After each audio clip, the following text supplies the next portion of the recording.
Satoru Gojo became the first in 400 years to inherit both the Limitless and the Six Eyes. This marked him as a significant figure in the world of Jujutsu, shifting the balance of power in the unseen world. Almost immediately upon his birth, a bounty was placed on his head, but it wouldn't matter as even the most skilled bounty hunters couldn't lay a finger on him. Among those interested in Satoru was Toji Zenin, the invisible man infamous for his lack of curse energy, but even he was taken aback when a young Satoru detected his presence, an almost impossible feat that hinted at the immense potential that Satoru Gojo possessed.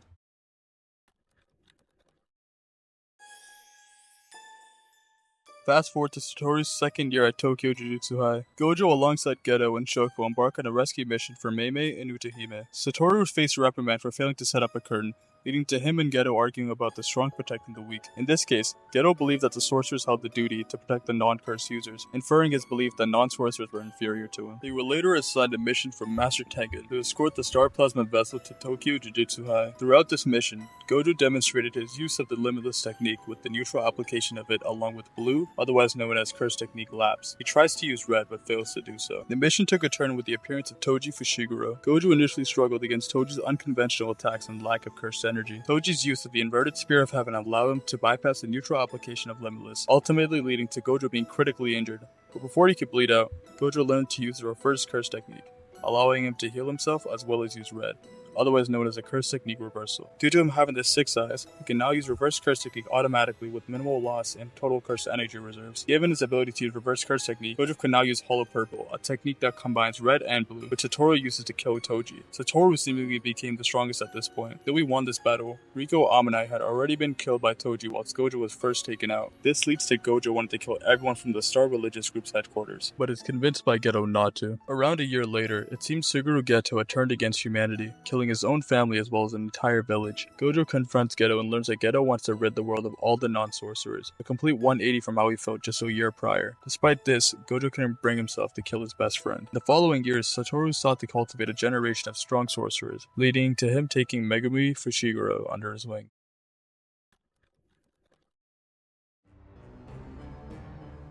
This arc introduces Yuta Agotsu, who was cursed by the spirit of Rika Orimoto. After an incident involving Yuta, Satoru was tasked with executing Yuta. However, recognizing the immense potential within Yuta, Gojo decided against execution. Instead, he brought Yuta to Tokyo Jujutsu High, persuading the administration to delay his execution and allow him to enroll as a student. Suguru Geto would soon declare war on Jujutsu High, announcing his plan to unleash 1,000 curses in Shinjuku and Kyoto and what he dubbed the Night Parade of 100 Demons. On the night of the 24th, Gojo faced off against Miguel, overpowering him through his mastery in hand-to-hand combat. In fact, Gegu Akutami, the author of JJK, revealed in an interview that Satoru rivals a millennial-old Kenjaku in pure hand-to-hand combat, excluding curse energy. This goes to show how great of a natural talent Satoru Gojo really is. After the battle, Gojo found a severely injured Geto and shared a final conversation before ending his friend's life.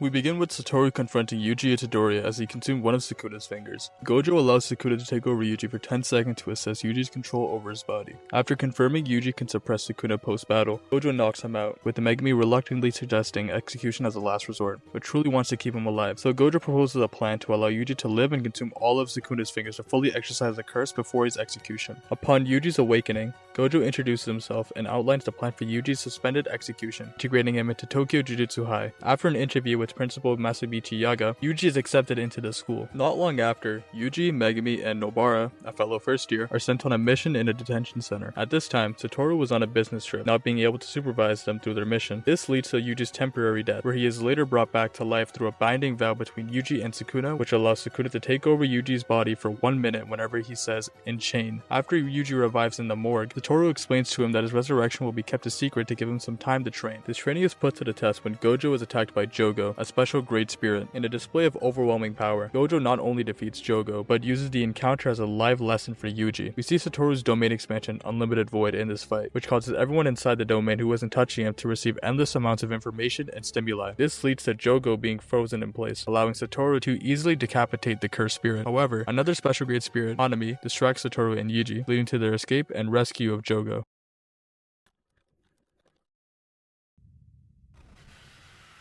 As the narrative shifts to the Kyoto Goodwill event, Satoru meets with Utahime, raising concerns about a potential spy within the Kyoto school. As the event progresses, Gojo is stationed with the faculty, keenly observing the students' performances. The event takes a turn when intruders breach the event, leading to Gojo rushing to the scene alongside Utahime and Yoshinobu. Upon discovering that a barrier surrounding the event grounds specifically blocks him, he instructs the others to proceed without him. He eventually breaks through the barrier and unleashes a hollow purple on Hanami, though the fate of the curse is left ambiguous.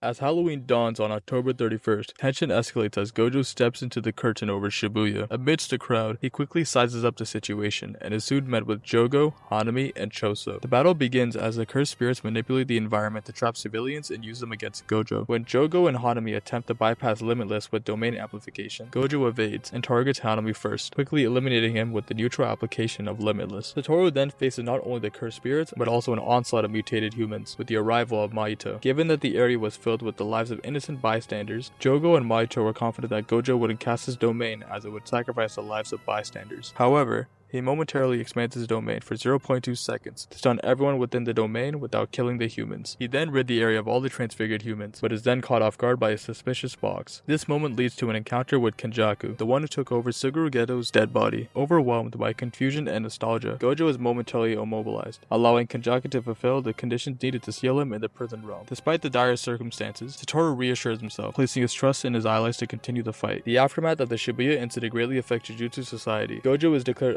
accomplice to the disaster and is exiled from Jujutsu Society. Any attempt to remove his seal is criminalized, casting them as a traitor should anyone dare to free him.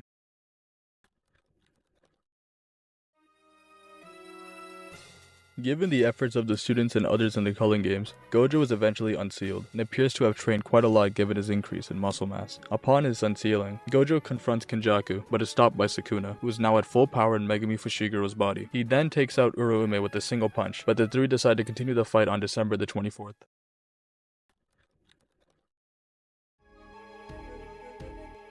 Gojo meets with Shoko and Ijichi to discuss Nanami's death. Ino then joins to further discuss the topic. Later, Gojo talks with Gakuganji about Yaga's death, stating he understands the higher-ups ordered it and feels responsible for being sealed and unable to protect Yaga. Gojo discusses a last resort plan with Yuta should he die to Sukuna. Yuta bluntly states he will take over Gojo's body if Gojo dies. Gojo nonchalantly agrees, confident in his victory but upset Shoko didn't object or care. They also discuss their lineage, noting their distant relationship through the Sugawara descent and the historical feud with the Fujiwaras. Gojo explains to Yuta, Maki, Inumaki, and Panda is planning to kill the higher-ups to prevent another Shibuya incident. After some arguing, Yuta tries to convince Gojo that he doesn't have to act alone. Reflecting on a past conversation with Geto, Gojo proceeds to kill all the higher-ups in the room, ensuring Gakuganji takes over Jujutsu headquarters to ensure its stability. On the day of the fight, Utahime and Gakuganji accompany Gojo to face Sukuna, with Yuji and the other students wishing him luck, staying back to watch the fight, and step in when necessary. Ijichi sets a barrier, and Utahime uses her curse technique with the help of Gakuganji to amplify Gojo's maximum cursed energy output, allowing him to launch a 200% hollow purple that decimates Sukuna's arm. The two engage in hand-to-hand combat, with the two using the battlefield's debris to their advantage. Sukuna uses domain amplification to deal with the Limitless. However, while it's using domain amplification for hand-to-hand combat, one cannot also use their own curse technique, meaning Sukuna must use a different method to bypass Limitless and kill Satoru. Both Gojo and Sukuna open their domain expansions, Unlimited Void's closed barrier clashing with the Malevolent Shrine's open barrier. Though equally matched with both sure hits negating one another, Malevolent Shrine's range reaches beyond Gojo's barrier, throwing Gojo's domain with slashes from the outside, leading to Gojo's neck being slashed. Gojo survives by using reverse curse technique, but continues to be slashed by Malevolent Shrine's sure hit effect. Gojo uses Simple Domain to counter Malevolent Shrine, to buy time to heal, and continues to do this through the use of Simple Domain, and eventually uses Reverse Curse Technique to recover his Curse Technique, which burnt out through the use of his domain expansion, something that even the likes of Yuta Okotsu believed was an impossible feat. Satoru then hit Sukuna with a point-blank red, destroying Malevolent Shrine and entering one half of Sukuna's face. The two expand their domains once again, but this time Sukuna increases the range of his domain to its maximum, and Satoru switched the internal and external conditions for the barrier, making the external much stronger from attacks from the outside. Satoru did this to avoid having his domain getting destroyed again. By Malevolent Shrine sure hit effect, Sukuna also shows he's able to use domain amplification while the domain is deployed. The two exchange blows, but Sukuna quickly stands back to back with Satoru, negating the sure hit effect of Infinite Void, then turning off the sure hit effect of Malevolent Shrine inside Infinite Void, in order to increase the power of the slashes outside of Satoru's domain. This leads to Gojo's domain being destroyed for a second time. The sure hit takes its effect on Satoru, but he quickly uses Falling Blossom Emotion. This causes the slashes to become much shallower harder than before. Once again, Satoru deploys his domain, but increases its range to capture the entirety of Sukuna's domain. Satoru then reduces the size of his domain and everything within it, even making it smaller than a basketball. Such a feat seems to be possible due to his experience within the prison realm. Sukuna eventually destroys Gojo's domain from the outside, but Gojo damages Sukuna to an extent such that he can no longer maintain his domain. Now that both domains have been destroyed, neither of the two should be able to use their curse techniques. However, Gojo has proven to be able to recover a burnt out technique, but Sukuna should be able to do the same given his ability to learn certain abilities after seeing them done just one time, as shown with him being able to turn himself into a cursed object after seeing Kenjaku doing it just once. The two engage in hand-to-hand combat, but Gojo wonders why Sukuna has avoided using the 10 Shadows technique throughout this fight. Just then, we see Maharaga's wheel spin, indicating Sukuna has been slowly adapting to Gojo's Limitless by hiding Maharaga's wheel within his shadow. The two expand their domains at the same time, with both sure hits negating each other. Gojo dominates Sukuna in the domain, and eventually damages him to the point where he can't maintain his domain. But Sukuna's domain manages to destroy an Unlimited Void at the same time of the destruction of his own domain. This showed that Gojo was a stronger fighter within the domains. The two expand their domains once again, but this time, it seems Gojo deployed his an instant earlier than Sukuna, leading to Unlimited Void sure hit landing on Sukuna. Gojo takes the opportunity to injure Sukuna, causing Malevolent Shrine to crumble while Unlimited Void was still intact. Unlimited Void then properly hits Sukuna, and Gojo heads towards him to land fatal blows to end the battle. But before he could do this, Maharaga is summoned within the Unlimited Void. Already having adapted to Unlimited Void, Maharaga easily destroyed Gojo's domain. We showed that the one who truly took the hit from Unlimited Void was Megami's soul, leaving Sukuna free to move in the vessel. While Sukuna wasn't using domain amplification, he had Megami adapt to Limitless using the 10 Shadows. Sukuna would take over the process to adapt, rather than the result, meaning that Megami's soul hasn't adapted to Infinite Void. Thus, Gojo could deploy his domain once again, with Sukuna having no choice but to summon Maharaga. Gojo then attempts to open his domain, but fails due to him repeatedly recovering his burnt out technique. He had done this 5 times so far, with Sukuna having done it less. Sukuna then attempts to deploy his domain, but fails as a result of having been hit by Unlimited Void, even though it was less than 10 seconds. At this point, Sukuna seems to have suffered a similar amount of brain damage, preventing him from deploying his domain. Gojo then strikes Sukuna to begin the second round of this fight. The two continue their battle, using the landscape of Shinjuku to their advantage, though over time. Maharaga's spins indicates a process of adaptation to the Limitless technique. We also learned that whenever Sukuna uses domain amplification, the wheel turns back, interrupting any adaptation process. Gojo only uses curse technique lapse to avoid adaptation. Gojo even exclaims that Sukuna requires 3 more spins to adapt to Gojo's infinity. They continue their fight and the wheel spins once again, leaving 2 more to go. Gojo then attacks with an application of blue, raising Sukuna, but leads to another spin, leaving 1 more to go. Gojo then finds an opportunity to hit Sukuna with a point blank red, but Sukuna uses domain amplification to minimize the damage. But the red hadn't actually exploded. Rather, it was strategically shot to make a full lap around the building to then directly hit Sukuna from behind. Gojo then hits Sukuna with a black flash, seemingly knocking him out. However, Maharaga is then summoned and then slashes Gojo's upper torso. Gojo then recites incantation to restore a decreased output. Gojo then fires a red. Maharaga is now adapted to infinity, so it's on offense while Sukuna protects it from getting destroyed, and creates openings for Maharaga to attack. Sukuna then summons Agito, a fusion of several other shadows to make this a 3v1 battle. Gojo hits Maharaga with a red, but is ineffective due to his declining output, leading to Gojo believing he must end this with his unlimited hollow technique. They continue the fight, making it as difficult as possible for Gojo to launch a purple, when suddenly, Maharaga hit Gojo with a slash that cuts off his arm, like a dismantle that Sukuna would normally use. Despite this, Gojo easily destroys Agito with the maximum output blue. Gojo recites incantations to recover output, and then launched a red into the air, away from Sukuna and Maharaga. Sukuna realizes that the red will collide with the blue left over after it crushed Agito, so Maharaga is ordered to go after the red to interfere with the clash. But Gojo comes between Maharaga and red and punches it out of the way. Sukuna then tries to use Piercing Blood to destroy red, but Gojo quickly recites incantations to strengthen blue and to alter the path of the Piercing Blood. Gojo then uses purple, destroying the surrounding area as well as killing Maharaga. Given the state Sukuna and Gojo are in, it seemed Gojo had won this battle. However, Sukuna ends up cutting Gojo in half, given a model of dismantle Maharaga showcased earlier in the fight. It was a slash that cut the world itself, which allowed for the bypassing of Gojo's infinity. We then see Gojo in the afterlife,